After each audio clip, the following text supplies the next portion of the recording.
High বন্ধুরা, দেখুন রোপওয়ের কাছে দাঁড়িয়ে আছি, উঠবো বলে আপনাদের দেখাচ্ছি। রোপওয়ে কি সুন্দর, এই দেখুন একটা রোপওয়ে আসছে, দেখুন রোপওয়ে, এই যে চলে যাচ্ছে রোপওয়ে, কত সুন্দর। হ্যাঁ, আপনাদের দেখালাম, ভাল লাগলো। এখানে পুজো দিলাম, খুবই ভালো, নারকোল ফাটালাম, জল দিলাম। মনোকামনা মন্দির, জানি না ঠাকুর মনোকামনা কি পূর্ণ করবে জানি না। ঠিক আছে, লড়ে যেতে যেন পারি, ঠাকুর যেন আমাকে লড়তে শক্তি দেয়, আমি যেন লড়তে পারি, এটাই ঠাকুরের কাছে বলি।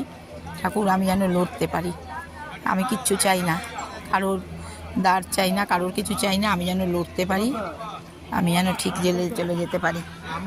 হ্যাঁ হ্যাঁ, দেখো ফোন করলাম, ও যেটা বললো